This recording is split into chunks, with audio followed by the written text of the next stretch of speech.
we're back, Johnny. Uh, Are you in bed? Yeah. What's wrong? Depressed? It's raining. It's one of those days. It's like I was gonna go like set up outside, and it's just like, you know what? Usually it's like sunshine and the fucking sunset, and you got your guns out. Today you're depressed. It's fine. You're depressed. I mean, you got emasculated by Coley on fucking live television. It happens. It was a tough night last night. And then the rain came, and the air conditioning's still not on in my house, and I'm just. No, it's not till next week. You have a week. Come home. Come back. It's literally not off the table. Come to me. You hosted me. I'll host you. You cannot. We discussed this. You cannot have a week of no air control. There's theories going around that the air conditioner is actually blowing hot air, but we can't really tell, so we're not turning it off either. Oh no! Yikes! I think what we've decided is the air conditioner is just broken. It doesn't need to be turned on or anything like that. It's just the air conditioning is broken. Well, I was gonna say that because I don't know how the Feidelbergs do things. I don't quite understand what you mean, like have someone come turn it on. I was just like, okay, whatever. You guys have a weird house. It's fine. That's what I thought, because we do a weird house. Like half the house is really old, half the house is new. Yeah. So it's like it's a weird setup, but I don't know. All right. Well, I'm a man without answers at this point. Yeah, you're a man without like direction or purpose right now. I'm also a man in an unmade bed. You stripped the bed when you left. I haven't made. Oh, that's right. I was sleeping in John's bed this weekend. Yeah. I like a good guest. I stripped it down, and you just didn't put it. You won't put anything back on. It's still on the floor. I mean, there's a good chance you just come back to New York. That bed stays as it is for another 6 months. There's no air conditioning in the Feidelberg house for the whole summer, and you're just like, see you guys. That's totally on the table, Kevin. 100% on the table. No question about. You'll be happy to know I avenged your loss. I watched the whole match. Very good. For all like 55 minutes of it. It took a long time. It took longer than expected. I'll say that. I was gonna watch, and then I was longer than expected. You expected it to be shorter?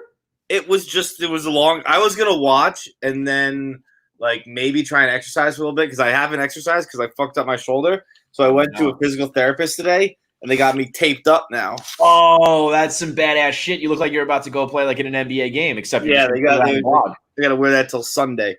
But it was actually really funny. The lady like touched my shoulder, where she was just like, "Oh, this is a mess." I was gonna say, I feel like it takes a lot for you to be like, "I'm gonna go to a physical therapist and a doctor and shit." So you must have been aching. It's supposed to be you're supposed to have 90-90. So they go like this. Yeah. 90-90. Oh, yeah. I know and that. On this one, my right arm, I have 90-70, which isn't crazy because, like, I played baseball, and for, like, rotational sports, that's pretty normal. Steroids, yep. And then on this one, I have 50-20. with pain, or, like, it just locks up and you can't even do it? Like, she does it herself. She twists it before the arm is like, nope. Yeah. And it's 50-20. It's just, like, it's like a useless arm I have. I know how that game goes, dude. Don't get surgery. Well, that's what I did with this one. This one got surgery. This one's not so bad. How old you got surgery? Therapy with it, so like I'm gonna get older and it's just gonna fucking fall apart. How old were you when you got the surgery? Like 20, I think, because it's a junior in college. Yeah, bro. Game's done changed. You're 30 plus now. Trust me. But if I did now, I would do physical therapy and stuff. I didn't even think about physical therapy one single time when I got it. Like I tore my shoulder up my freshman year, and like the first night I was like out back at the dorm, I'm sleeping on it, I'm drunk, I'm playing beer pong. I was like, it was like I like just like kind of just respawned like a human who got hurt, like killed in a video game. Like I came back from surgery. I've told this story before on KFC radio and shit. But like I came back, I got surgery because when I had my my consult, I don't ever think about the future or anything like that. And someone just asked me a question, and I say, sure, that's fine. Yeah. And so after the consult, they were like, yeah, you need surgery. I said, okay, cool. I said, schedule at the front desk. Front desk said, how's October 31st? I said, that's perfect. I got nothing going on that day. I was a junior in college at Florida State. Didn't register that it was Halloween. So I get the outpatient surgery. My roommate comes to pick me up, doesn't even put a shirt on, comes in dressed as Rufio. He's got the red hair. He's got like a leather vest. And even I, like, high on drugs, like, dude, you couldn't even put a fucking shirt on? Like, what are we doing here? You had to have the fucking red mohawk, dude, really? Yeah, like, you just pop the t-shirt on, taking a hat off, the whatever, hair off. We get home, he just kind of drops me on the couch. I just stay on the couch for a week straight. Like, taking a pill, passing out, waking up on Wednesday. Taking a pill, passing out, waking up on Thursday. Did that for a week straight, and then I was like, all right, I'm good, and just went back to life. Back to regular-ass life. Guess what? It went to a mini coma, not a respawn, a mini coma, and I just came out and was like, that was all I needed to do. That is... They shouldn't let college kids get surgery or college adults get surgery. Like I told my mom, I was like, don't even bother flying down. We're all set. Polly must have been sitting there. I needed my mom. What the fuck are we doing here? Dude, that is...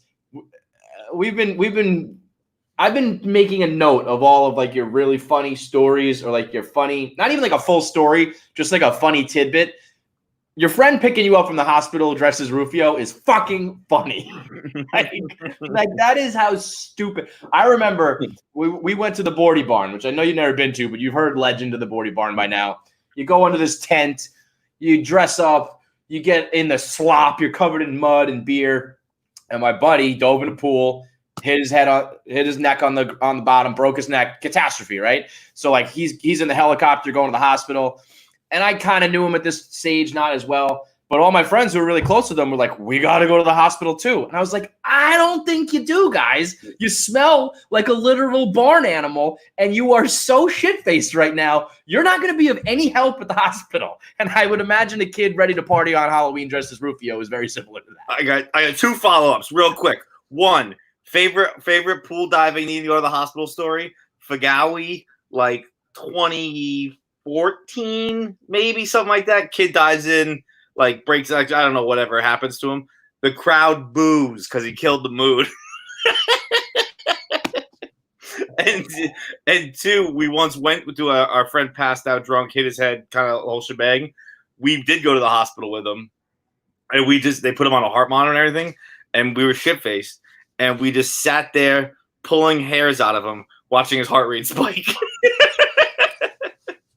So that's why, yeah, you're not needed at the hospital. It was like his toe hairs too. Oh my God! Yeah, what we've learned, if you listen to KFC Radio this week about the medication children were prescribed and the things that they let you do as college students, like we shouldn't even be allowed in pools because we all keep breaking our fucking necks. And then when you do, you shouldn't be allowed to visit them in the hospital either. Basically, everybody should like be stuck inside until they're like 30, and then maybe you're mature enough to like go out to the world. Otherwise, but also not, because I'm 31 and yeah, I'm my bed. I'm in my unmade bed. You're still Peter Pan. Your friend was Rufio. You're Peter Pan. No big deal. We got a big lineup for you with an emergency edition added last second. Let's bring in the Wonton Don. Let's bring in Donny. There he is. Hey, how are you? How are you? No shade. I've been trying to. It's hard to organize these fucking lineups, and I never know where in the world is fucking Donny. But I saw the tweet, and I'm happy to have you. So let's get it. Yeah, this is the first time I've been like back in the U.S. for an extended period of time, and I know there used to be rumors about you moving to South Carolina, but I have more or less moved to South Carolina. There was rumors, but I said recently. I don't like New York anymore. One day I want to get out of here. I don't want to go to like the West Coast. I don't want to go all the way down to Florida. South Carolina is a pretty good destination. I've been in Charleston for the last week and a half, and it is beautiful. It's incredible. I think July and August it'd be miserable because it's just like, you know how rough New York is. July, like late August when it gets really hot, and it's like that times two plus like way more mosquitoes and shit like that. Right. But it's right now, fucking gravy, man. Oh, yeah. Is that where wifey is? Is that why you're down there? Yeah, she's originally from South Carolina, so we were in her hometown for a while in quarantine, and then we were like, yeah, let's just get an Airbnb in Charleston for a couple weeks.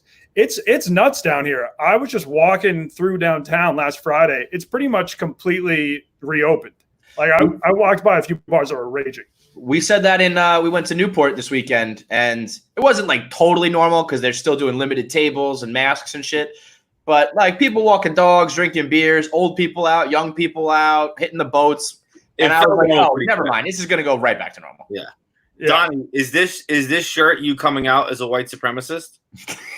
What? Yo, did you see that? Did you see that thread yesterday? So Chris Long tweeted it, I think, and it's like it's basically, you know how they had like they've kind of taken some things as like secretive logos. Yeah, like that. Right. And then there was another one like the OK symbol, the knee and whatever. And so it's the new one on 4chan is I guess Kevin and Donnie, I think you're a Sunny guy. It's all in reference to this. First of all, it's the start of the Second Civil War, and it's all in reference to this movie called Electric Boogaloo, and which I always just thought was something from Always Sunny. Right. But Electric Boogaloo was like a really bad movie that got a cult following because it was so bad, and so they call the Second Civil War Boogaloo, but it sounds like Big Luau. And so because of that, they wear Hawaiian shirts. This is one we have to take a stand. They can't take this one. Could you imagine what would happen to poor Glenny Balls if they take Hawaiian shirts from him? He has no more wardrobe. He's a fat, happy, jolly guy in the summer because he gets to put on his fucking button up, and now all of a sudden he's a white supremacist. There's a lot of stuff I've stopped doing because of 4chan where I don't do the knee game. I don't say okay anymore. Mm-hmm. I like a nice Hawaiian shirt. I can't let them have this one. Yeah, and there have been a lot of people online being like, people who wear these type of sunglasses are white supremacists. I can't really blame them there, but I've had this brand for a while. It's just like, you know, like the fake Oakley looking stuff that you buy off of the gas station rack. There's like all those things like, oh, these are all the people complaining about like black protests and things like that, and it's just a group of people all wearing these exact same shades. Well, right, because basically it's like here's like lame white men, and they don't like these things. So here's all the shit that they wear and all the things that they think are stylish. And you got some real Magnum PI vibes with that mustache. Yeah, definitely. Yeah, I don't know if you saw me. Even I just shaved this morning, but for the last 3 weeks, I was just rocking like the longest my goatee has ever been. Mm-hmm. I was getting a lot of Big Lebowski comments. I walked by a guy at a bar and he goes, "Who's that Big Lebowski looking motherfucker?" And that was like, if you're gonna overhear someone talking shit about you, that's not the worst thing to hear. Oh, that I would say that as a compliment. Yeah, I feel like in quarantine, there's always like if you're a couple, it's a little precarious. Like, are we going to stay at your place or stay at my place? What are we going to do? When you're from goddamn fucking Wuhan, China, like Donny is, I'm pretty sure it was a quick decision where you were going to go, huh? Yeah. Do you have like a permanent place anymore now? The only permanent place I have is back in China, and foreigners aren't allowed in the country. Right. So yeah. So you have like a lease and you're paying and shit, or? Yeah, I still have a rent I'm paying out there, so I'm paying double rents, and most of my clothes are out there, which is why you probably see me wearing the same 5 shirts every single week. How long have you been? You've been here for a long time. You've been here since like November, right? Yes, I got very triggered because on the like Bolena Cup profile pics, they were like, "Oh, Donny was patient 0 for COVID-19 in the U.S." And I was like, "What the fuck, dude?" All right, like I got back in the U.S. before I got bad in China, and none of my friends have gotten corona, so I'm pretty sure I was not the one who brought it into the U.S. Hey, have you checked on your apartment at all? My Chinese cleaning lady has checked up on it. Yes. Like I haven't been in like 2 months, maybe a little more than that. And I'm like, I know I'm coming back to just rats sitting on the couch watching TV. Yeah, didn't we talk about this? Didn't you leave like a bowl of cereal and like Sour Patch Kids? There could have been some cereal and Sour Patches around. Yeah. I'm pretty sure we had the conversation and you left like the most perishable food ever. And it was one of those things too, being dead honest. It was like me leaving my ukulele. Where like I looked at it, I was like, "That's fucking not good." And just as I walked out the door, just like I had plenty. I didn't forget it. I didn't remember when I left. I stared it dead in the face and went, "Boy, you shouldn't be leaving that," and just walked out the door. I don't even know if what's that? Oh, I was just wondering, when did you leave? Like, did you feel like you rushed out of New York? You're like, I got to get the fuck out of here now because it's about to get bad. No, I stayed for probably 2 or 3 weeks, I think, and then my mom had been asking me to come home a little bit, and then my dad was coming down to get me, and that was like really my first. I was going for a walk before he came, and that was like my first time walking out of the apartment. Really, like I'd gone across the street to the bodega, but I'd never gone for a walk. And I saw more like soldiers and police officers on the street than civilians. And I was just like, oh, yeah, it's definitely the right time to be leaving now.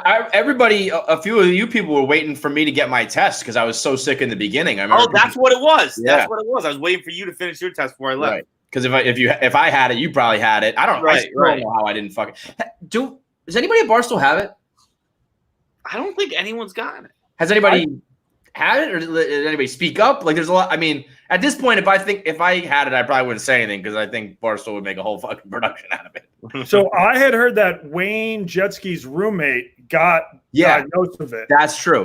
And he was like, we've been sharing drinks, we've been doing like everything together. So I don't see how he did not get it, but I don't think he ever came public being like, hey, I would have either. I think I would have just been like, no, didn't happen. I got lucky. Fuck off. See you later. Because then it means Daniela had it, and then it means Erica may have had it, and then like the whole company's fucked. That's that. I mean, I remember Stephen Che hitting me up. A bunch of people being like, do you have it or not? Like, my family needs to know. Back when it was like real scary, and I was like, oh, fuck. If I had it, it was going to have to be like a, like when you have to call someone and tell them you have an STD. It was like, oh, God, here we go, guys. Let's bring in Captain Cons now.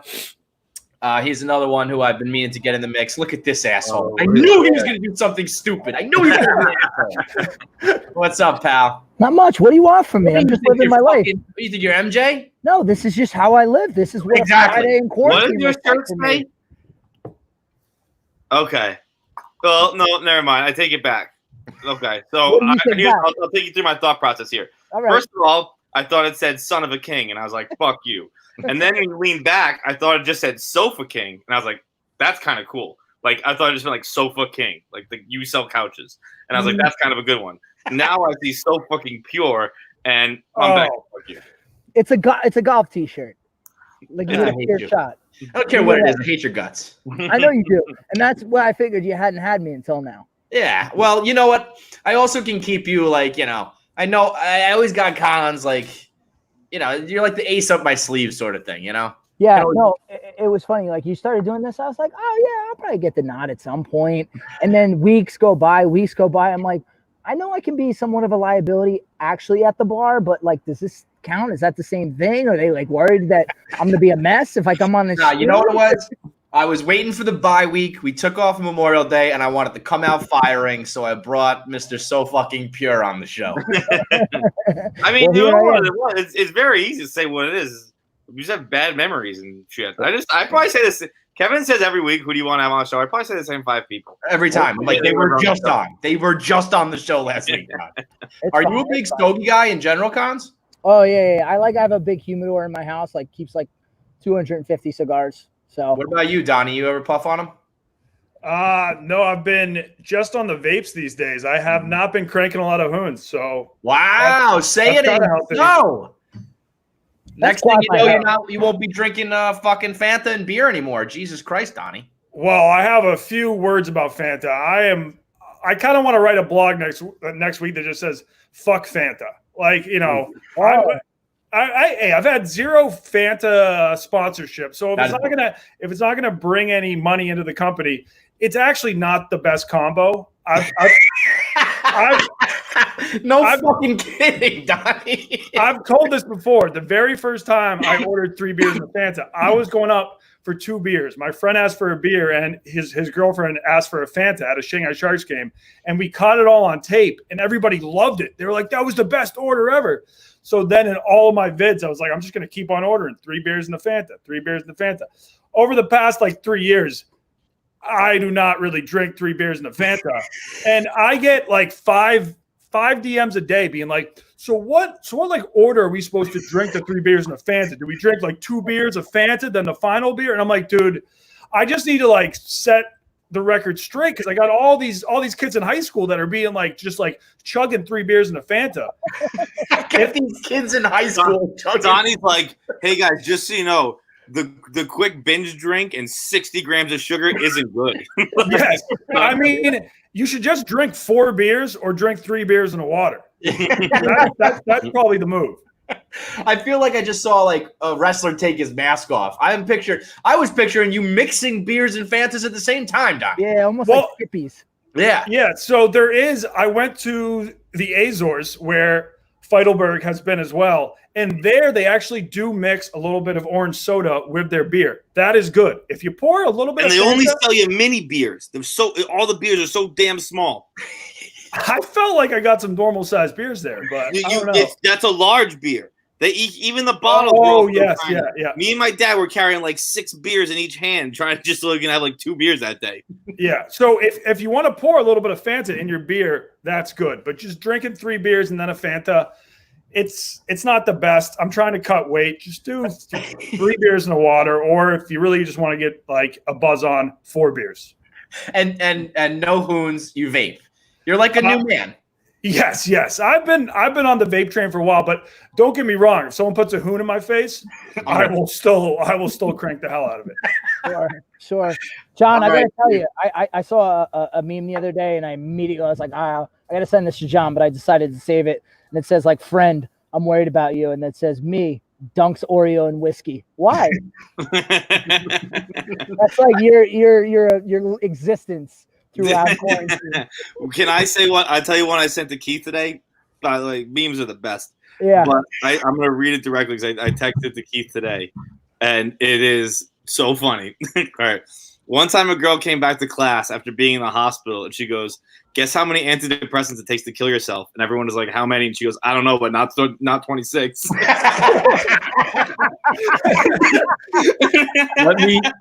Let me top that. So I was texting with YP the other day, and a brand of like streetwear that I really like was having a Memorial Day sale, and I opened it up, and I don't know if you guys can see this, but like you see that like wild color shirt? Mm-hmm. Yeah. So I was like, oh, I got to send this to YP. That's right up his alley.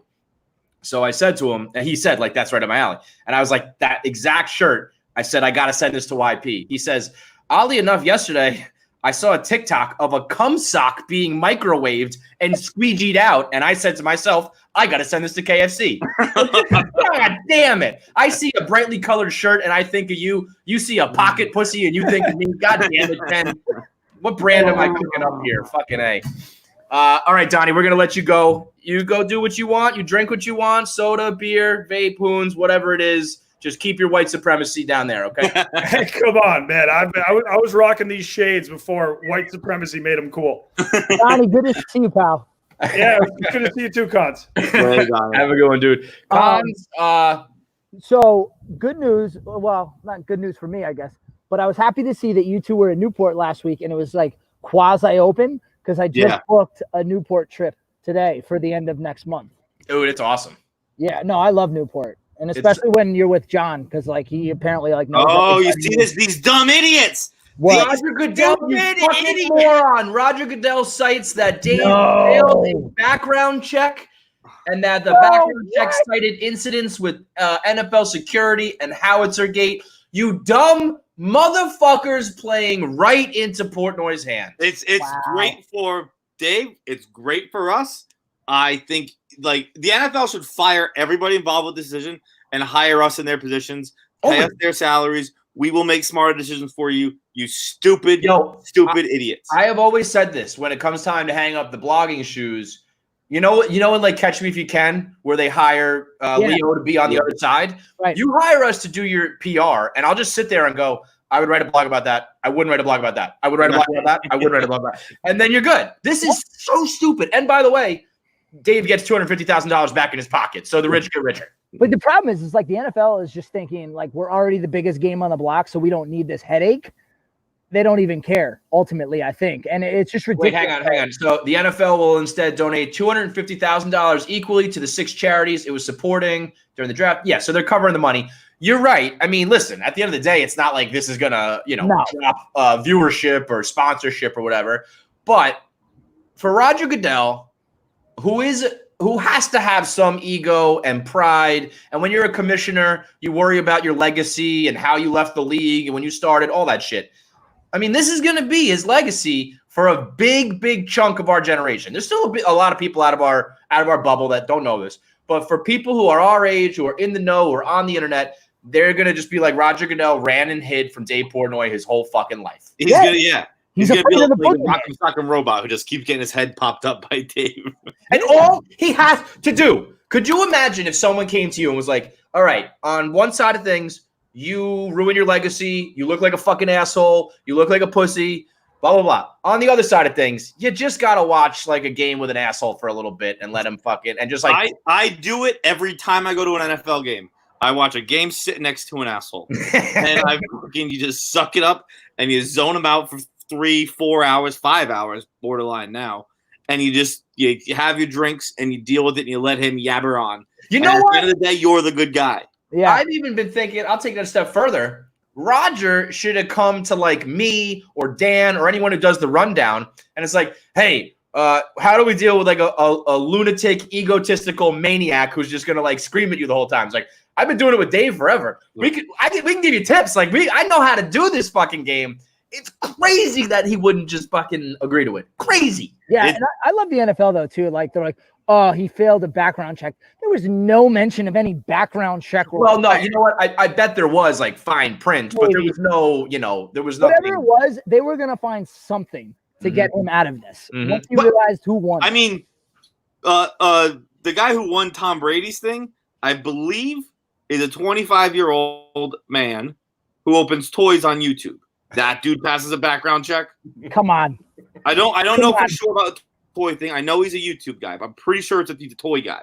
You're a 25-year-old. Imagine Tom Brady. He's like he was kicking himself worse than Goodell was. Like I pay $800,000 for this to go have dinner with a guy who opens toys. Are you fucking nuts? You know what the thing is too, like for as much of a nutcase as Dave is, like he's still a civil human being. So he would go down in his basement and he'd pepper him with questions and maybe bother him, whatever. But I don't think he would have done anything so over the top to where Goodell would have been uncomfortable. Maybe I don't know. I mean, here's what I heard from the rundown, and whether or not Dave, I don't think Dave was the type to back down. But when push comes to shove, if he delivered, I always thought it was going to be a Deflategate thing. He said he was just going to go in on Ray Rice.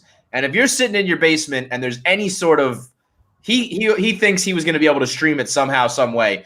If you had like 3 straight hours of rehashing how you failed a domestic violence case, that's pretty detrimental. He also, Dave said, I don't know exactly what context, but he said like if you don't let me show up or whatever, that I'll walk down your block with a marching band. So I don't know. I do love though that we're just back in the game of NFL Friday Night News Dumps. Oh, yeah. A Friday Night News Dump doesn't work when it's a Barstool Sports story. Or quarantine. I was going to say, in quarantine doesn't really matter. You also, if you were going to do this, you should have done a Memorial Day. You had a different Friday to do it. Maybe they're thinking with all the crazy news, let's slide this in. No one's going to care. Like, I know a guy who's going to care, and he's not going to let it go. I don't care if the rest of the whole fucking world's burning. Dave's focused on one thing only. I mean, what are the chances now? What are the odds that like Dave ends up in jail again because he goes to Goodell's house and with the marching band? I don't think he ever got the address. I mean, come on. Also, he can get the address. Yeah, if he wants to get Goodell's address, he can get Goodell's address. Yeah. You know what's real funny too? You know what? Let's bring in Robbie while we talk about this. Robbie Fox joins the program. What up, Bobo? What up, Bobo? How we doing with the gamer fucking the gamer headphones on? I love it, man. I know. I was just muted. I was watching the emergency press conference that Dave was doing. He's basically what we expected him to. Dave never expected this to happen, so it doesn't sound like he's shocked. But he just read the email that he received, which is basically what we saw in that. It's like very formal and due to 63927 whatever. Yeah. And they said they'll donate it to the charities. He told us that the NFL was building a dossier on him. He mentioned that as well, yeah. And Dave was like, like everybody knows everything about me. And whoever he was getting his information from was like, no, dude. Like we're talking treadstone, off the grid, rogue information on you.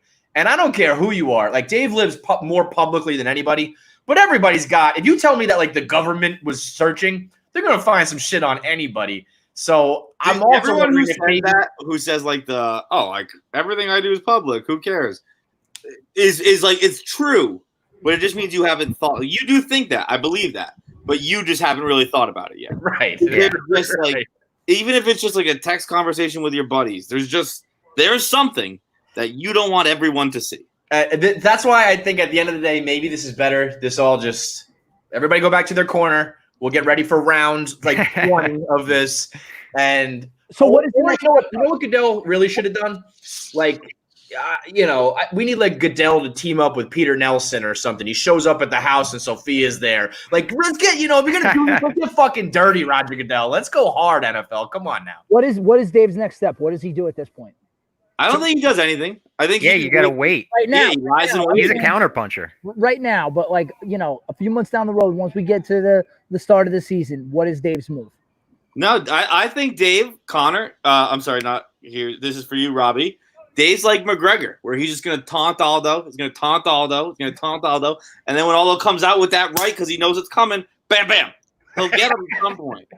Couldn't have put it better myself. Like Bob just came in his pants. Bob loved that one.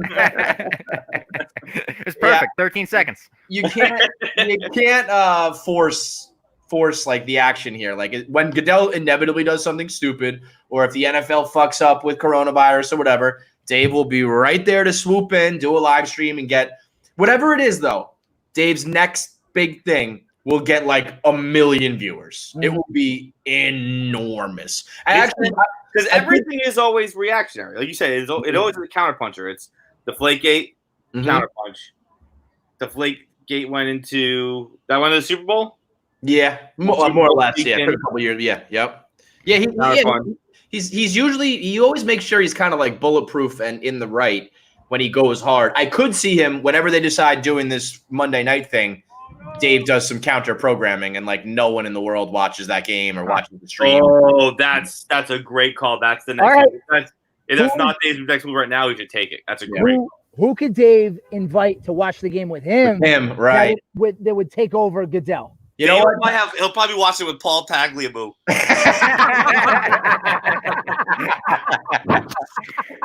he still alive? I forget. I don't know. Listen, I feel like he's dead. Yeah. Okay, like, one up, Paul Tagliabue's corpse. You need the Bucks on a bye week to Tom Brady come sit in Dave's basement and watch it with him, or get you could get real. There's a list of people on there that could get pretty dark, and it would be real bad for the NFL. But now, here's a question for you guys. Dave is now at this upper level, right, with Penn, with Barstool, everything. When everything goes back to normal, do we not think they're ever going to find themselves at some kind of gala, some kind of like something together, a sports conference, when gambling goes way further into the NFL, gets legalized further, and they have to associate with it? Like, they're going to find each other in the same room at some point, and Dave's going to get in his face with a camera. Hitler at like a black tie event. Yes. I mean, Dave was saying that. He's going to go limp getting dragged out in a tux. I love how much Dave embraces the limp. Like, I said to him, like, what are you going to do if Goodell's goons like drag you out of his house? He's like, I go limp. like Stone Cold, what are you going to do? I'll give him the stunner. Yeah, that's my finisher, bro. Come on. All right, Cons, we're going to let you go. Finish up that stogie. Enjoy your weekend. You too, fellas. And have a good one, bud. Take care. Later, Cons. Bob. Yeah. Are you ready to admit that the vast majority of Star Wars movies are not good? No, see, this is crazy. He's been coming at me all week, Feits. This is You came at me. Log on to Twitter. I see you're coming at the wars. We're in the middle of a global pandemic. I'm tweeting about like we got season 2 Mandalorian coming back. We got behind the scenes Mandalorian content coming out. We got awesome Clone Wars episodes coming out. Star Wars signed Taika Waititi to a directorial deal with this co-screenwriter of 1917 all during the quarantine. They gave the creator of Russian Doll her own show, and you're coming at the wars saying that all of a sudden Star Wars is on the decline. Kevin, Star Wars has never been better. Listen, I heard about this with J.J. Abrams and the other fucking guy who ruined the movie where she was floating through space. All I'm saying is like 20, 30 years from now, people are going to look back and be like, well, the first 3 were good, and then the second 3 sucked, and then the third 3 sucked. Because I'm a Reddit guy. I just, like, all day, I just love looking at the front page of Reddit all day. And one of them that's one subreddit that's always voted up a lot, and I never understand what the fuck they're talking about, but they're upvoted a lot, is sequel memes. or prequel memes. Prequel memes, I was going to say, yeah. So as I understand it, the world now looks at prequel memes like Johnny Be Good in Back to the Future. Oh, wow. We weren't ready for it. I can't believe that Feits is so in the know that he knew this. But yes, people that grew up with the prequels, people my age, basically, really people from like my age to, I guess, your age, Feits, like 30, are now coming around because they're nostalgic about the prequels. So they're having a way better legacy than they originally had. And people are going, hey, we were way too harsh on that. We were crazy for doing that. In 30 years, guess what? It's going to happen for the sequels again, Kevin. And it's just going to keep going. And eventually it's like, oh, every time a new Star Wars movie comes out, oh, it sucks. They ruined my childhood. And then in 30 years, everyone's like, you know what? It actually was great. They knew what they were doing the whole time. Dude, and I'll tell you what, Hayden Christensen in the prequels was a snack. Woo! Yeah. Sexy motherfucker. See, the issue was as soon as he opened his mouth, it was tough. Natalie Portman had to literally tell him multiple times, like, please stop. You're making me uncomfortable. I remember vividly, my mom told me I look like him, and so I took that to the bank. Wow, Hayden Christensen. So handsome, you look like that guy from Star Wars. And I was like, oh, fucking K, let's go. I'll take that one. What's the nicest one you ever got? The nicest lookalike? Is it Hayden? It's Hayden, or the occasional Tom Brady feels pretty good. The occasional Tom Brady is a pretty good one too. There was one time I was I went through this phase. It's a wild phase to go through, but I have this jacket, this trench coat that I wear it occasionally when it rains, but it's a nice trench coat. I bought it with literally my entire paycheck once. It was like I was like 18 years old, and it was just like all the money I had, and I was like, I need to have this trench coat. And I was wearing, and because I bought it with all of my money, I was like, this is all I wear now. And I was wearing it in a bar one night. I was in the bar, totally could have taken off a trench coat, didn't take off the trench coat, and I had on fake glasses. And some girl came up to me and she's like, you look like Ryan Felipe. And that was the one I locked in. And it was like definitely just like out of cruel intentions because of the trench coat in a bar situation, which is fucking bizarre. Whatever. So weird. I'm surprised you're not wearing a trench coat and glasses to this day. I was going to say, that's still like you. Yeah. No, I put it was probably about 10 years ago. So I put about 30 years on this face since then. Bob, what was that picture of you in high school holding court with about 100,000 bitches? I don't know. That was the weirdest thing. I was looking through my yearbook last night. I feel like everyone is. Like, you find a yearbook, you go, oh, let me flip through this. And I was just like, what the fuck is this picture? I have no recollection of it. I know, like, some of the girls at that table, not all of them, they must have caught me on an amazing day. I was sitting at a table with just a ton of chicks. I found that. I found one. It was me in 8th grade, my 8th grade yearbook. I won most musical, and they made me like I'm sitting kind of like this because I had a Motley Crue shirt on and I had a pentagram on it. So the girl next to me is like so tall. Let me see. I think I have it. Dude, I did exactly what Bob's describing, looking through like yearbooks in my room. None of them are mine. I don't know where my yearbooks went, but like I have like my brothers and sisters' yearbooks in here, which is I don't know. I don't know where it went, but yeah. I have no clue where any yearbook of mine is. I lost those forever ago. I found that, and in my 8th grade yearbook, we all had to list what we wanted to be when we grew up, and I put rock star, so like kinda, right? Hey, yo, you're playing sold out gigs at legendary venues. In my mind, motherfucking rock star. Dude, that's more than a kinda. That's a definite. I would if I were you. I like Twitter bio would say like rock star. Like, no doubt. Give me a break. Let's bring in the Lights Camera Boys to join you here. Can we do all at once, Nick? This is the best thing I found in my saving stuff. Remember in Sports Illustrated for Kids, you could send out letters and get like autographs. Yeah. I had this like framed. This is just clearly a printed Grant Hill on the Pistons autograph. Like it's not even remotely fake pen. This is just. Is that the cool Pistons jersey though? Is that the cool old '90s one? Oh yeah. You want to talk about? Yeah. You want to talk about nostalgia and something aging way better than it was at the time. Those Pistons jerseys, the Grizzlies jerseys, the Raptors jerseys, those are all fire. In the words of Cons, they're sofa king cool. Right? Oh my God! Can we all agree that we have to like burn that?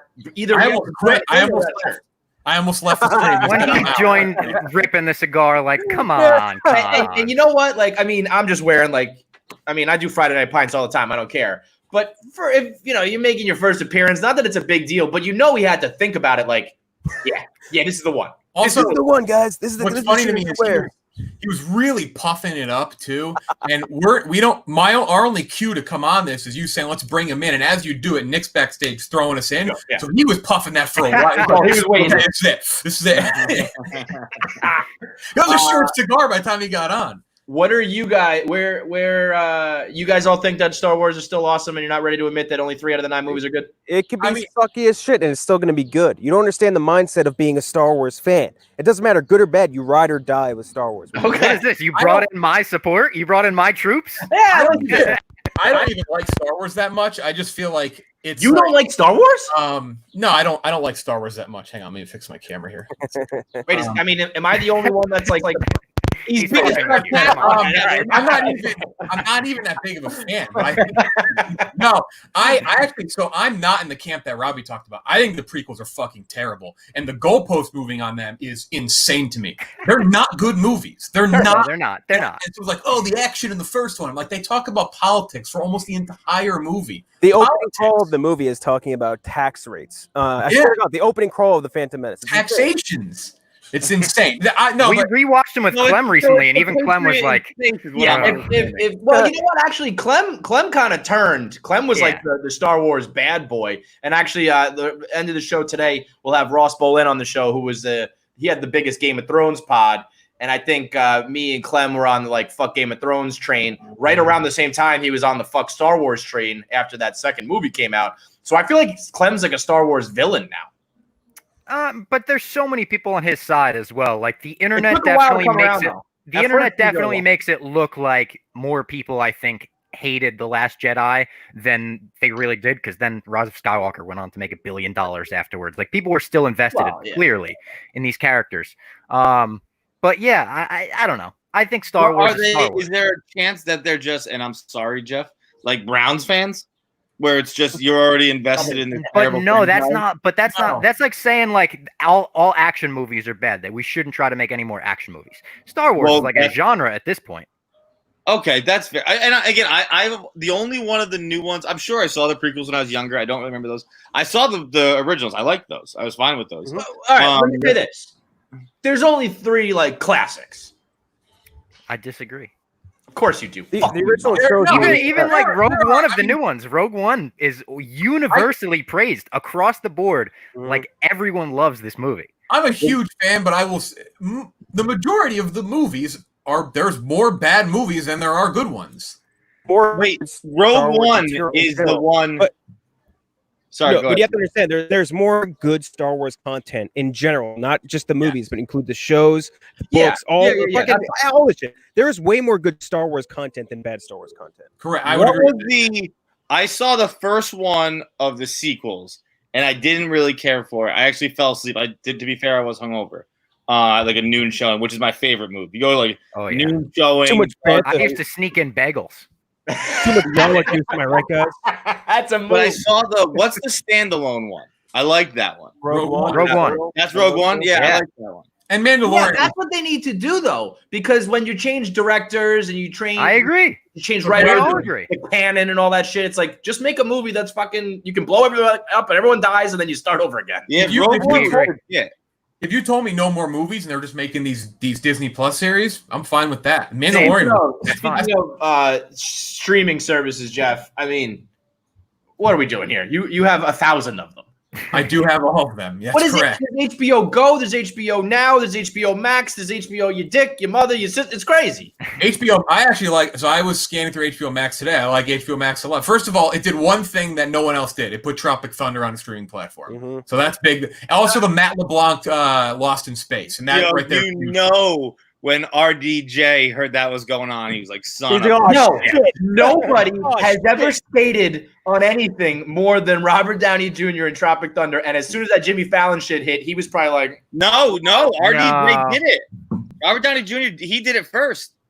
I'm saying when the news about Jimmy Fallon came out again. No, I mean, he's already done his cycle on it. Yeah. Multiple times. He was on Rogan. Upset about RDJ once a year. I did a blog on it recently. And I posted both Rogan interviews. One with Robert Downey Jr. like 2 months ago, and one with Jamie Foxx. Jamie Foxx talked about it. And look, you're looking at 5 white people, so maybe not the best authorities. Regardless, though, Jamie Foxx talked about it, and they're like, "We like Robert Downey Jr. What he went through why it was okay, and it's a really they're both very good interviews, and so was Robert Downey Jr. as well. I just think there needs to be like take it on space. People take it on space and they look at it, no pun intended, but they don't realize like it's self-aware. Right? It's like he's doing blackface and he's saying like actors don't realize why this would be offensive. That's the joke. It's self-aware. It's not fucking Ted Danson at Oprah's birthday party. You know, like he understands what's happening here. And speaking of that, while we're on the subject, which is a perfect subject, great time. Don't you think like the Sunny guys every day are like, hope today's not the day? I know. Again, self-aware. Self-aware. That's the whole difference here. I don't know if it matters. If I was like, I'm going to do some self-aware blackface, I think I'd still be in a lot of fucking trouble, Kenjac. I will say, RDJ, whenever somebody brings that up, the person who brings it up is typically the one who gets more shit. Usually they're dunked on like, shut the fuck up, get out. Like, get the fuck out of here. Well, you sound ignorant, stupid. Like anything else in life, you do something questionable or whatever. It's like, do we like you or not? And Robert Downey Jr. is fucking Tony Stark, and he's the man. He was nominated for an Oscar for that. Like he could have won it. Like he was up there. So. Yeah, it was unbelievable. What are we gonna do with these disgusting eggs you got, Kenjac? Oh, I got them back there. I actually was hoping we'd be on at the same time as Donny because my wifey's parents are obsessed with watching his videos and don't understand how he doesn't speak Chinese. They watch his videos nonstop and they just rip on him. Like, how does this fucking asshole not know? If you don't have to bring the eggs if you don't want to. I didn't know if you want to bring Donny back in. You want to bring Donny in and get him roasted? Bob, you have yourself a great weekend. I'm going to swap you out and bring Donny in because we can't put that many people in. So, no problem. Go watch some Star Wars. Later, Bobo. Probably will. Don, so apparently Kenjac's wife's or girlfriend's parents love you. And want to know why you don't speak Chinese. I don't know if they love me. They just are wondering why I'm not fluent in Chinese.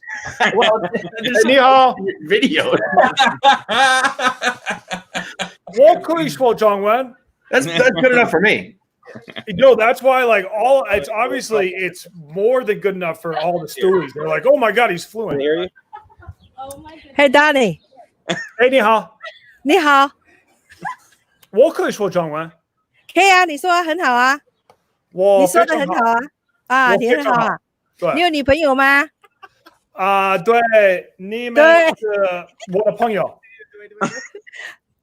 No， 你有女朋友吗？对，你是我的朋友。That's close. That's close. I'm asking you if you have any girlfriend.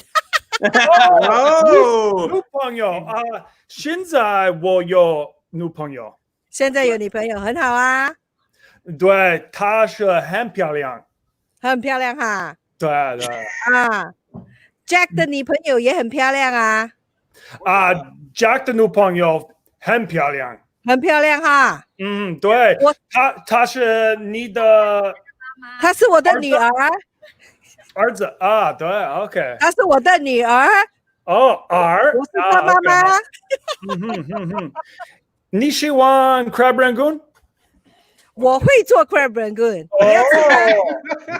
我做给你吃，要不要？我可以做很好的 crab rangoon。我也可以做很好的 crab rangoon。 All right, it looks like we got ourselves a goon-off. Rangoon making competition. Let's go. Hi guys, how are you? Thank you for joining us. We appreciate it. Unbelievable. Right. Nice talking to you guys. Nice talking to you. 对我很高兴认识你。 All right, I'm gonna say as a non-Mandarin speaker, Donny speaks Mandarin. Good enough. If you can have a conversation with someone who speaks Mandarin like that, you speak Mandarin. I know survival Chinese, but yeah, the funny thing is in Shanghai, you actually don't really have to know it. Like they have all the apps have an English version. So before I had to talk to like all the taxi drivers. Now they just have an app. You put where you want to go in English, and a guy shows up and drives you there. So you don't even, and then he drops you off at a bar where most people are foreigners, and you just speak English inside the bar. And yeah, so and then they have like all these apps where you just like I don't really think you can speak. You know, I mean, you can speak English or get away with not speaking the language wherever you go. I feel like these days, you know. Yeah. No, like I should have learned Chinese. Like if I didn't get the job at Barstool, my job opportunities in China would have been very limited. My only job would have been teaching English. Right. I meet some foreigners out there who can speak Chinese, and they have tons of job opportunities like available to them. But luckily, I got hired by Barstool, and once that happened, I was like, yeah, I guess I don't really need to know Chinese. Yeah, that makes sense. That makes sense. All right. Well, that was unbelievable. Yeah. I did not know what was going to happen. I didn't know. I thought they were white people who were like, how come this guy can't speak Chinese? I didn't know. Oh, no. I didn't know the situation Yeah, at all. no, they're, yeah. I thought you feel that. No, I was like, I get it now. Very judgy other white people. That was the first bilingual episode of Friday Night Pints. Yeah. And I'll tell you what, I want to be sore for a week from smiling. I had like the biggest smile on the whole time. Well, Donny said, I got a century egg coming out too. Don't forget. Oh yeah, what did she say? I didn't understand what's happening. Yeah, so I asked her because I know that she has made crab rangoons for you, which they don't do in China. So she's obviously been living in the U.S. for a while. But she says she makes very good crab rangoons. And so we are going to have a goon-off at some point, which we should hold in the Barstool office if they live in the New York area. And then all of you guys can be the judges. And we will both I assumed she was making fun of you because I know from your videos that crab rangoons aren't like a thing from China. So I thought maybe she was like giving you a hard time about them. But okay. No, I think Chinese restaurant, so they know what they're doing. Yeah, so they run a Chinese restaurant, and Kenjac has sent me a few photos of the rangoons they've made. They look really good. So at some point after quarantine, we'll have a rangoon off. We'll make a bunch in the office, and you guys can be the judge. Here it is, Donny. Yeah, so this is what we ate on Lowering the Bar, right? Like these aren't that bad. John, they were fairly unpleasant. Shut up, John. They're terrible. We can go check the tape. I just ate mine. I know, but you are a dumpster diver. This is terrible. It's terrible food. Everyone's aren't that bad. By me and Lowering the Bar. They look absolutely terrifying. But if they're like, you don't just eat the full egg. Usually they're served chopped up on top of something else, and I think they enhance the dish. That makes it better. Yeah. Are you just gonna take a bite of this shit? Are you just gonna eat this? Here. That's not how you're supposed to eat it. See, even his girlfriend knows that's not how you're supposed to eat it. Yeah, no. It's never good when the inside of the egg looks like a cut in half Super Ball. That looks like geese shit. It looks like you ate a big pile, like a big hunk of geese shit. Honestly, the grossest thing I tasted on Lowering the Bar was some of those Jelly Belly. Those are just vile. Yeah, that was. Those I was actually pretty okay with too. And everyone's always very perplexed by my Lowering the Bar experiences. I'm a texture guy. The texture of those is egg. Yeah, I can do that. Yeah, that is true. Everyone remembers thick water. People crossed the other side of the street could hear you during thick water. So you're a great guy for just like at first we were like maybe we'll do like a challenge, and if you lose a bet, he was just like I'll just fucking eat it on stream. I mean, off camera, not recording, still doing it. So that was insane. I'm gonna have to get KMarko in a minute, but I want you to explain to me, Jeff, a little bit about the fictional basketball challenges you guys have been doing. I haven't caught one yet, but all the reactions seem to be like it's the funniest fucking thing that Barstool's ever streamed. It was definitely by accident, like anything that's successful, I guess. It's never the first iteration. We like it so far. I will say, after every one, I get this really insane sense of like fear that the next one won't be funny. I'm like, fuck, what if we're not funny next time? That would be really shitty. However, they've been good so far. But yeah, we were supposed to do this like Dennis Rodman movie watch with Mixtape and KB and Nick, and it wasn't on streaming. And for some bizarre reason, Nick and I were talking about like, what could we do? We could like debate something. Or why don't we do like fictional basketball teams? So him and I came up with all these teams. It was funny. The next one, I think Kenjac said, like, let's make our own. So now we make our own teams. Has nothing to do with basketball. It comes down to just like the most obscure, bizarre pop culture references. I think I saw KB's mom is on one of the teams. Yeah, that was on Kenjac's team. Trill made a team. It was people my wife has hired to be as independent contractors while I'm away at work. And he found this random picture of this bodybuilder, and he called him Crew. And the entire episode, everyone's like, let's look at Crew one more time. And afterwards, I'm like, somebody tracked down Crew. Nothing. And I did reverse Google image search. I looked everywhere for Crew, couldn't find him. I gave up on it. I ended up buying a Tazon Day cameo instead for him to sing Chocolate Rain for us. And then all of a sudden we got tagged and they go, "We found Crew. He's a bodybuilder in the Philippines." It's incredible. All right. So Nick and I DM'd him on Instagram, and then all of a sudden yesterday he's in character as Crew, shouting out Trill Bolen's saying, "I'm going to cook your wife dinner." So they're every Thursday night now at 8, we do them for an hour. They're absurd, but I'm really glad people like them. We have it's insane. Making them is as hilarious. Look at him. Just watching. Look at this fucking guy. Look at the V taper. Look at the V taper on this motherfucker. That's a hunk of beef. Yeah, man. That My looks girlfriend walked up fake. to me today and she was like, "What's the deal with the beef between like Trill Bolen and Crew?" And I just did not know what to tell her, because when I first saw all the photos of Crew and you guys talking about him, I was like, "Oh, he must be a character from like a movie or a TV show." And I just started searching Crew on the internet, and I could not find like any references to Crew. Yo, by far the best part of Barstool getting as big as it is and as popular as it is are things like that, where it's like that, 10 years ago, you would have just made that joke and then that's it. And now you get a follow-up and they come into your world, and Dan's got a whole fucking fictional football team going, because as you're bigger and more people like it, it just be like them finding a Doug's lookalike in the world. It just wouldn't happen 10 years ago, Amazing. And now they're worth going back and watching them. KB has probably the funniest moment involving Lee Harvey Oswald. It's the hardest I've maybe ever laughed in my life. Really? I was tears streaming down my face, and I had known about the joke for like 3 days, and I had practiced saying it because I'm like, if I break character and I don't say deadpan, it may not be as funny. And still live, I couldn't get it out there. I'm glad people like them. We keep trying, because I don't know how long we can make these last, but I'm glad people like them, because they're as funny to make as I'm sure they are to watch. So much fun to put together. There's an endless amount of fictional characters, boys. So I feel like there's no shortage. I've had Casey Anthony as my shooting guard for 3 weeks straight. Still hasn't won. I still haven't won. I don't know how. I'm still trying to figure out a team for Chewbacca, Mom. So we'll make that work. All right. Well, appreciate all you gentlemen. Thank you for the crab rangoon language talk, Donny. That is going to happen. We're going to bring in our guest now to wrap things up. So thank you, guys. Let's bring in Ross now. Ross Bolen's on the show. What's up, dude? What's up, man?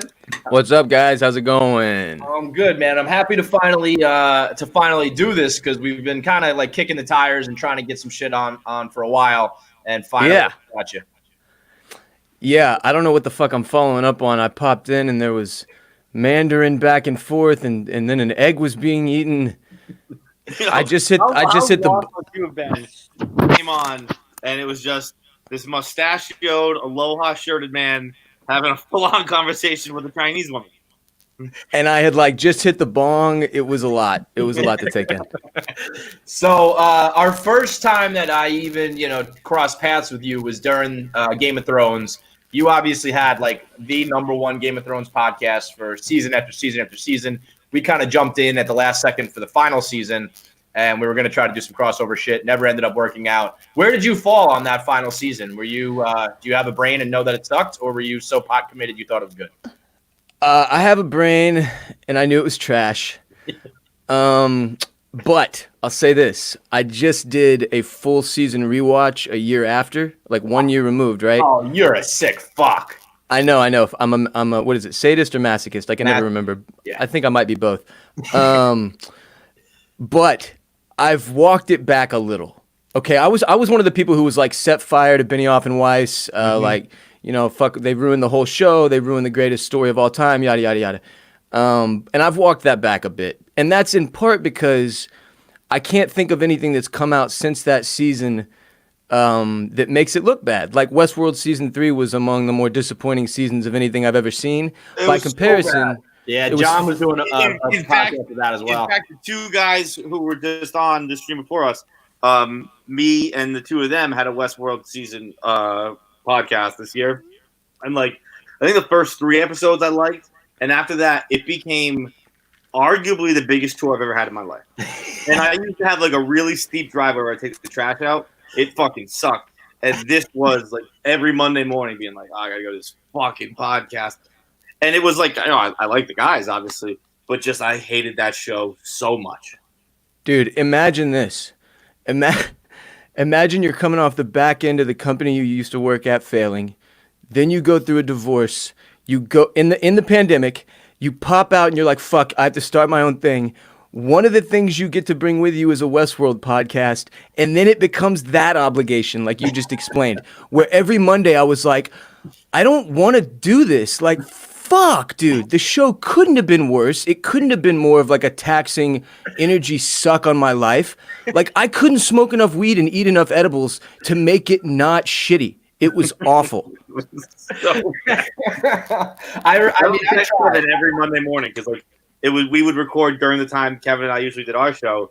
I'd be like, hey, we got to push the show because I got to do this thing. And I was like, this is like I want to get to the relationship. I liked season 1. And then season 2 fell off. And then when season 3 was coming back, I was like, let me go back and rewatch and get back on board.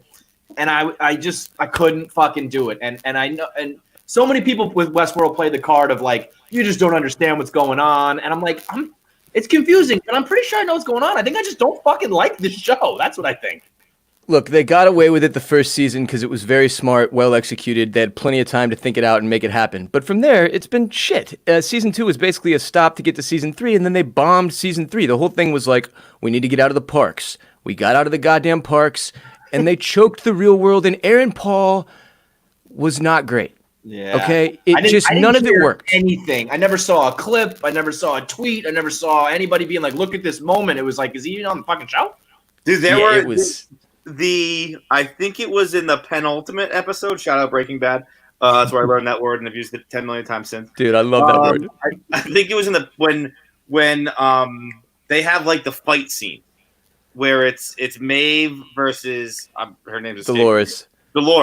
Yeah. And it is it would look like a TV movie fight scene. And that's supposed to be like at least the one thing you can do, right? Your HBO, your Westworld, you have the production budget. The one thing at least the storyline falls apart, at least give me the fight scene.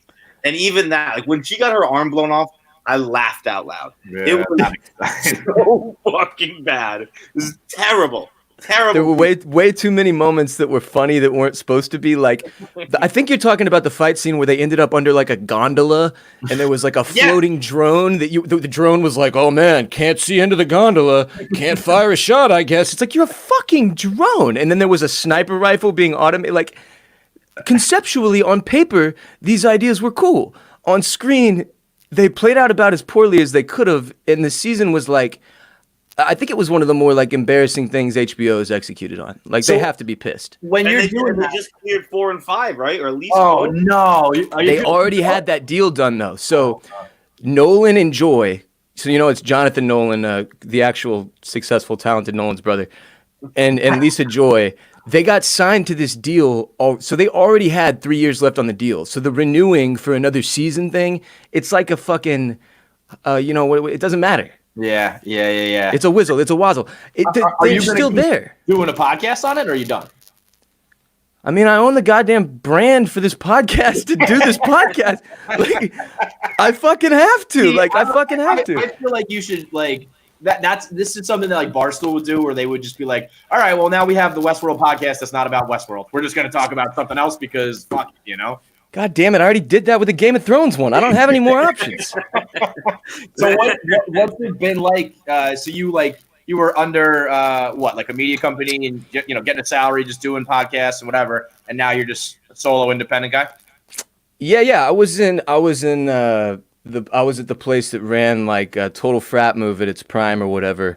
And that's kind of where I started my career and got to build my following and stuff. And then when I branched out on my own to focus on like my main show, the Ross Bolen podcast, it kind of became evident to me that like, while I want everything to be based in humor and comedy, still like the mental health aspect of shit and the like the serious stuff that has taken place in my life, the divorce being just the most recent one that I tacked on for fun. I didn't fucking need that one, just for the record. It's old Sand Beach. Yep. No, but it's like I wanted an outlet where I could do my do all the funny shit that I like to do, but also really get into life and serious shit as well. And it's been great, man. I mean, it's bad timing, about as poor as it could have been timing wise, but things have worked out in a way where I'm really enjoying it. And I appreciate y'all having me on. Obviously, it means a lot. No doubt. I mean, yes, bad timing, but I think kind of the beauty of the shit that we do is like, well, then we just part of the episode is talking about how bad the timing was, and that becomes interesting, and you kind of can just roll with whatever. You know what I mean? Yeah, you just make it all content, right? That's the thing that I learned from you guys watching y'all from the beginning. Because like there was a point where what I was doing and what y'all were doing was very much like we were both on this same sort of path, right? Mm-hmm. Y'all's company and ours. And then things took a turn somehow and went a little differently. And y'all continued going that way, and we did not. And it like just over the course of watching y'all build from the beginning, because obviously I started out like as a fan of y'all. It was cool to see how that's the thing I admired the most. Like with all y'all and with obviously Dave in particular, like he can turn anything into content, right? Mm-hmm. No matter what it is. And like you make the building of the company part of the content, and you just that's why go that route. When you do that, and if you really mean it and like commit to it, you can't ever really lose. You know what I mean? It's like if it goes good, then I win. If it goes bad, then people get to tune in and watch me lose. Like whatever it is. When Dave made his entire life content, it becomes interesting to say the least. So it is that though. Like I think kind of no matter what, your entire life becomes the content game. If you are, committed to it, like even the way you just, you talked about your divorce on the podcast and you're joking around about it now, there's a lot of people who would be like, I don't want to do that, or I shouldn't do that. And it's like, well, then it's a different deal, man. Right. It's then you're gonna, top out somewhere if you're not willing to fully commit to it. So, I feel like everyone does it now. I don't mean companies. I mean the world, where it's just like my whole life is content. Mm-hmm. It's just, dude. The shift came. Yeah. The shift came during this pandemic. Yeah. I watched more and more people were like, I guess I'll do real shit now. Yeah. Like there was a lot of celebrities, a lot of like A-list celebrities I started seeing open up about mental health and like start doing Instagram lives to talk about this or that, and I was like, okay. But also, like, that's my realm. Get the fuck out of here. Yeah, I was gonna say, you can try. It's like Bane, you know what I mean? I was born in this shit. Like, I feel you. All right, John Krasinski, you want to do a little news show? Let's see how long that fucking lasts. Yeah. You know what I mean? 8 weeks. Did you see he had to defend selling it? Yeah. Like, that was like a trending career top. Like, John Krasinski defends selling his massively popular TV show. Like, it was like one of the top 3 things last night. Like, looting was like right below Krasinski getting fried for selling something he built and wanted to sell. Yeah. and like good reasons and shit. He was just like, it's not sustainable, right? Like he said it on Russ on Rainn Wilson's show, where it was like he was like, look, it was always going to be 8 weeks, and I don't know if that's true or not, but he's like. I mean, Krasinski's just a fucking lovable guy, so he talks and you believe him. Right. But he's like, look, I'll be honest, it was the most fulfilled I've ever been in my career. Like, I really, really love doing it. He's like, but when this is over, I have a lot of shit to do, and I can't. I'm an actor. I'm a dad. I'm a family. Like, we got a taste of that. We tried to do a nightly show. Quarantine went like twice as long as we thought, and like all of a sudden we were like, I can't keep doing this. I mean, like, it's just not possible, and that's from us who do it for a living. Imagine if you were John fucking Krasinski. Eventually, you're like, I can't, guys. I'm sorry. And that's I think that might be the most like 2020 thing ever. Is like, I built this awesome thing. I entertained you guys for free. It's not gonna last forever. Let me just like make some money off it. And everyone's like, fuck you, dude. Like, and he was like, he said, he's like, look, I will pop on occasionally. It's gonna be on the Today Show every day, or however often it's gonna be on the Today Show. Like, the idea lives on. Occasionally, I'll come on. It could have just been 8 weeks. It could have just not existed. Like, I made it. Yes, exactly. Yeah. He's got movies to do. Right. Yeah. He was like, I have I'm Jack Ryan, okay? I can't be the food guy. He's like, I got to start filming Jack Ryan, like the most popular book series of all time, now on Amazon Prime. He's like, yeah, I got to get back to that. I'm Jack Ryan. Hey, did they do a sequel for like the A Quiet Place? Was there A Quiet Place 2? It was supposed to come out at the beginning of the pandemic. Mm-hmm. But they delayed. So it's been held. Yeah. What the hell is the premise? I think it's post. I don't think Krasinski's in it. There might be a flashback to start, kind of like Bird Box style, where it's like spoiler alert happening. But you know who the main star is, aside from Emily Blunt in this one, is Cillian Murphy. Oh shit! Yeah, that dude. Okay. He is that fucking guy. What else do you watch, Ross? Oh man, we just talked about Westworld. Are you That a was Peaky? hell. Are you a Peaky guy? Big fan of Peaky Blinders. I haven't seen the latest season yet, so I've got that one to watch still and enjoy. But yeah, I've been a big fan of Peaky Blinders. My all-time favorite is The Sopranos.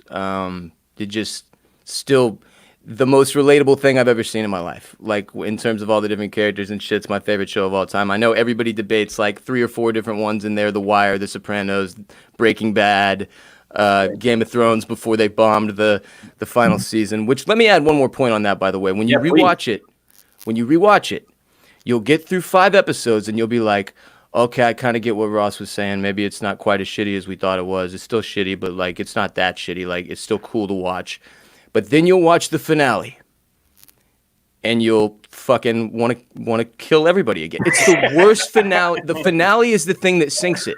The finale is the thing where you can't excuse how incredibly shitty it is. Like you just can't. There are cool moments. The big thing for me was before the way the White Walkers just came and went after years and years and years of buildup, and then it was just one battle, nobody died, and like you didn't even get, the Arya thing was cool, but it's like she really shouldn't have been. That to me was like, well, now the whole fucking thing was pointless. Yeah, once they choked the Night King, I mean, the only reason I was able to justify that episode is because it's like the battle was still just super cool to watch. In terms of when you go back and look at it though, where'd the show open? In the woods, showing us the creepiest shit in the world. These White Walkers fucking running full speed. We don't even really know what they look like yet. Decapitating people. It's terrifying. The whole thing is built around that. They give us these cave drawings. They give us all this different fucking weird.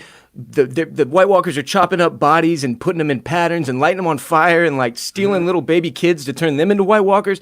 And then we get to the dude. We meet the guy. He doesn't say a goddamn word. He walks in slow motion for like 26 minutes up to a kid in a wheelchair, and then a little girl swings in on a fucking vine and stabs him in the face, and it's over. He didn't say a goddamn word.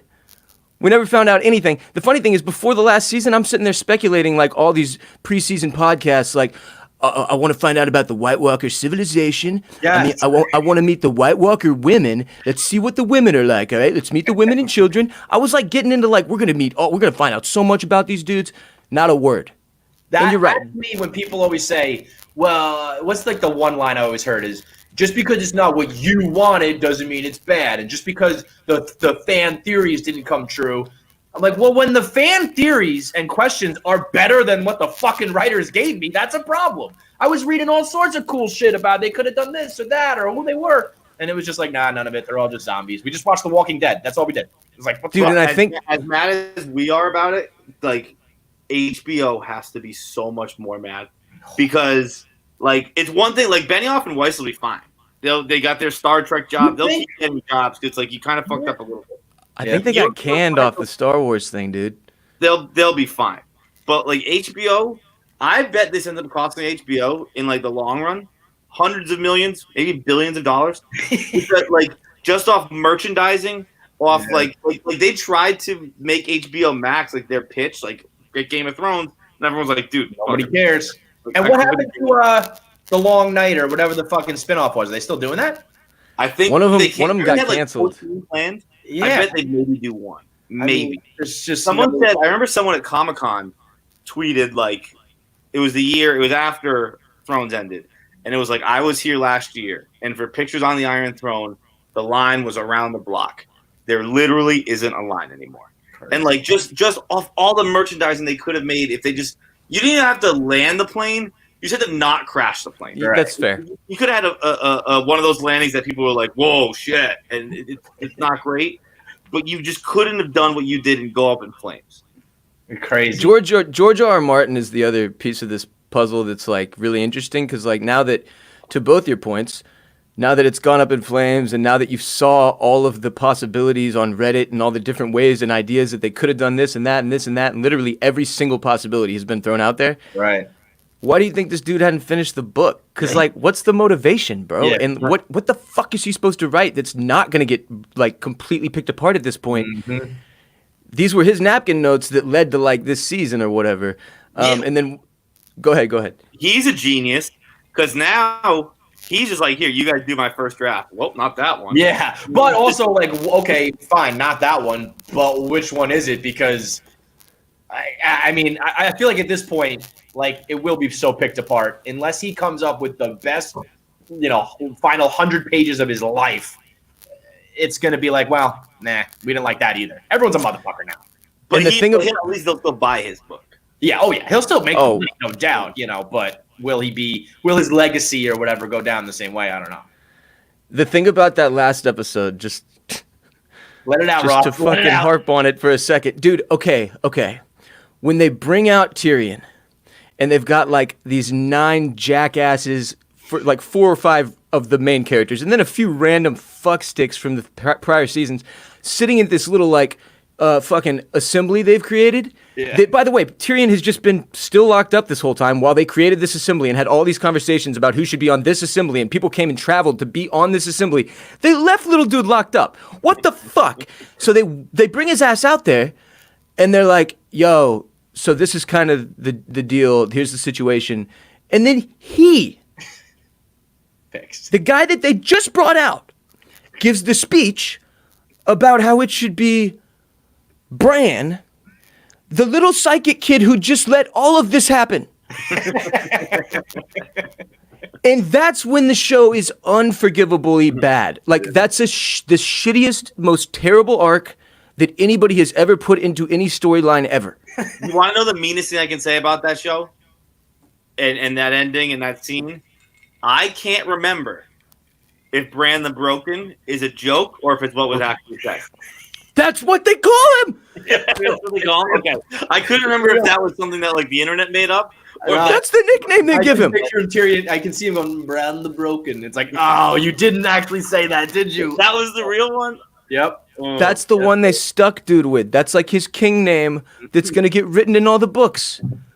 That they have to, when they come out and they bring out Danny over and over and they do all the titles, Daenerys Targaryen, first of her name, his starts with Bran the Broken, first of his name, who, by the way, is like an undead bird god now. So what, he just rules forever? And nobody once stopped and asked him like, yo, wait a minute, dude, you told us you could see shit. How much of this shit did you see? You don't see that much, apparently. Did you see the chick lighting half the city on fire? Because the genocide could have been avoided if you had mentioned something. When you started the show, like, are you have you always been like into storytelling and character arcs and all that shit, or are you just like, I'm gonna make a podcast about this TV show and then you get into it?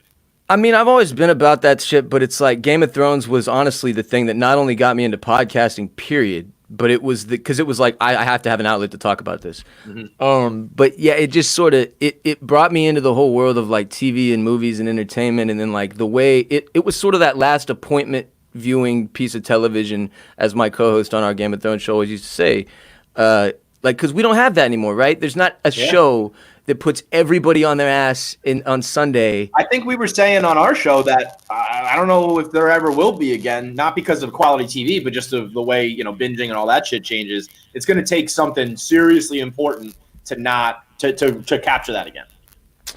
Yeah, and I mean, with that in mind, it's like that's such a weird element of it, right? And just the way it unfolded with social media, so it had this huge impact just on my career, and it really sucked me into it. It's not like I've always been into like super just like stereotypically nerdy shit. Like I wasn't a Star Wars guy. Like they don't even have the fucking books for that type of get deep. I don't understand Star Wars nerds. I don't.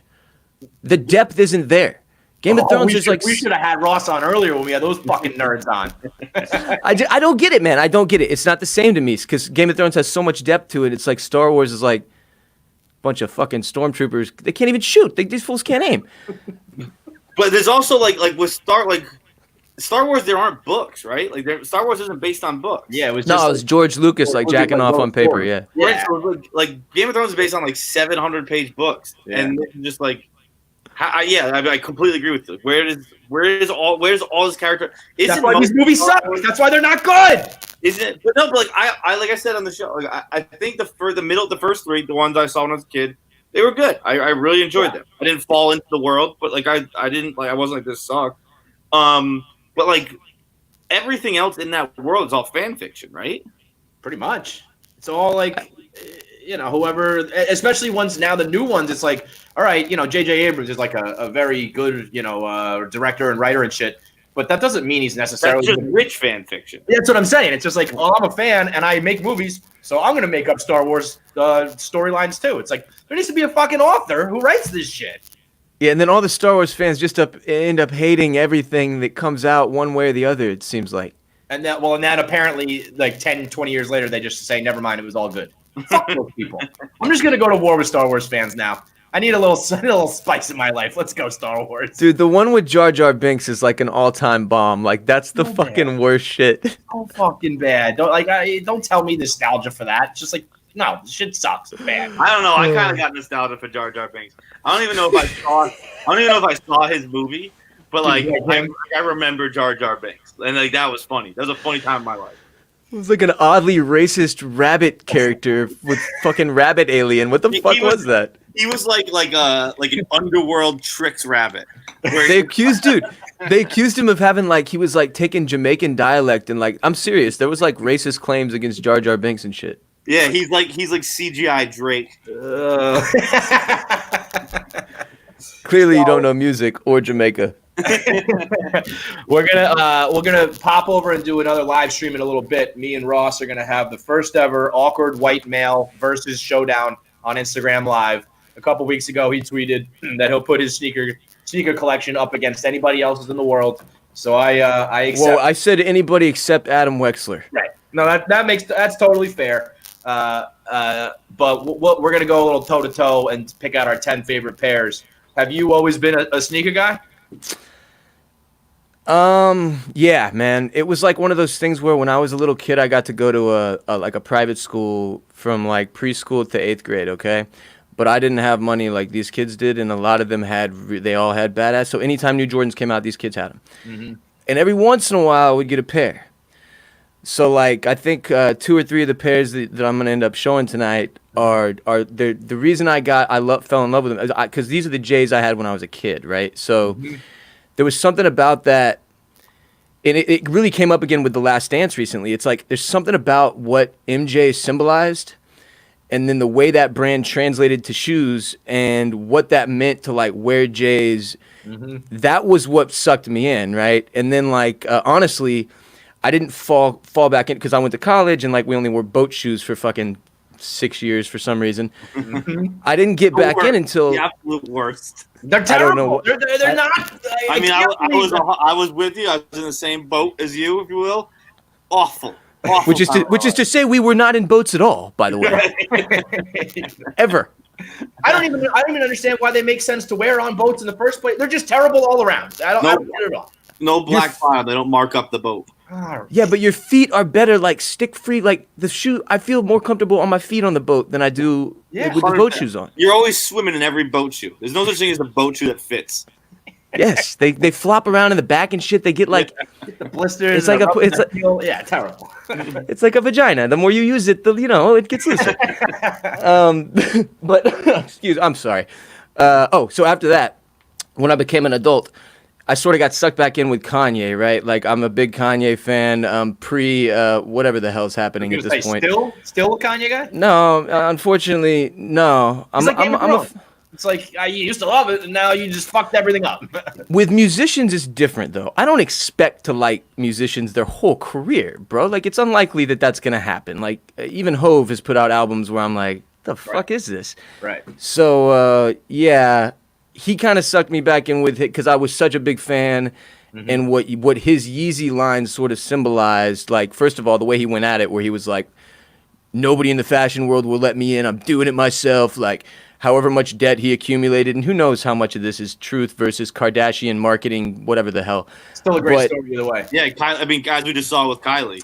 You dropped that billionaire tag because you were forging. Kylie and Kanye were forging their tax returns at the same place. Only Kanye was putting himself in debt, and Kylie was making herself in debt. That's so true. I still can't get over the discrepancy in her shit, though. Like, is it really only 100 million versus $1 billion? I don't. I've heard mixed that she's worth 900. Then I've heard it was like no, she's 900 short. All I know is that last year she made 41 million. which is a lot of money. But when you're talking billionaire, like 41 a year is like That's a bad year, bro. yeah, right. Like what went wrong, So Exactly. Yeah, Kylie out here playing billionaire is a good. I think I have the same story as you, really though. I feel like you have like a pair or two that you want when you're a kid that you didn't have, and then when I was like, ironically, when you become an adult and you're probably not supposed to be wearing these shoes anymore, but you got a little bit of money to play around with. You buy a couple pairs, and then you're like, well, what about those ones? And then those ones, the next thing you know, you're a fucking asshole with like way too many of them. So I love it though. It's like the only like hobby I think I have is sneakers. So yeah, that's the thing, man. Like I don't give a fuck about like my car. I drive a 2005 sedan. Like I don't care about. This is the thing I spend money on for myself or whatever. Like sometimes people are like, why you got so many shoes, bro? You can wear one pair a day. And I'm like, first of all, no, I can wear a few. And then second of all, fuck you. You spend your money on what you want to spend it on, and I'm going to spend mine on mine. Amen. Did you get you entered the Cactus 270s, John? I did. I did not get them. Nobody does. I mean, I don't even bother anymore. I don't. You know what the funny thing is? It's like a hope springs eternal. It's a lottery ticket. It's every time, and I don't. I'm not like I don't enter every app. I couldn't tell you the last time I entered a sneaker drop. But today I was just like, I'm gonna get it. Like, I just knew. You never do. That's even worse that you went in so positive. Yeah, I go in so positive every single time. Like again, me and my friends do this thing every year where we buy a box of lottery tickets, like $1,000 worth of scratchies, and like every year we're like, today's the last day of work. We ever put it in, boys. Like we always go. You don't go broke. So the book costs about $750, and you usually make back about half your money. So then it's a sunk cost. So then you put that $350 back into lottery tickets, and it just goes down until you're at zero. Jesus. And that's basically how I feel about these. Where it's like this is it. I'm never going to need a pair. And I'm like, I like these. What I liked about these was, and I liked about this. We've talked about doing something like this with like Barstool merch, like the personalization aspect where you could add your own swoosh. Yeah, I thought that was fucking awesome. Mm-hmm. I really wanted. I'm just gonna buy them though, but like. It still would have been nice. Yeah, that's what I mean. Like when I see something I like, I'm like, well, I'm just gonna have to pay another like $200 on top of that as a premium because I'm actually. I actually said that, and now I forgot. I looked at Go already. They're like $700. I'm not. Oh yeah, I was thinking that these were gonna be. If they're like $350, $400, I'd bought them. But like I don't know. I don't want them $700. Totally liking the sneakers app to like you go to a strip club. You like what you see, they let you in, you have money to spend, and they just won't fucking let you do it. It's like, I want your sneakers, please let me buy them. No, you cannot have them. But that's the culture. That's why it works, because people are like, oh shit, I got mine, you don't have yours. Dude, it's funny, we have like the same threshold for that. Like, first of all, I don't try the sneakers app anymore. I'm done. That was too many times in a row of being told to go fuck myself. No more. So if there's a pair that I know that I'm gonna buy, I'm like, fuck it, I'll pay the couple $100 on top for the resale price. Same threshold though. If you start getting up into like the $700, $800, $50, $900 range, I'm like, I can't justify this. But like I told you, I just got divorced, right? So like when you hire a divorce attorney, you pay a divorce retainer. And in my case, I got very lucky and had a good lawyer, and I got a whole bunch of money back from that retainer. So I bought myself what I call my 3 pairs of divorce retainer sneakers, okay? And these ones, I didn't give a fuck about the range on the StockX difference. I just would, these.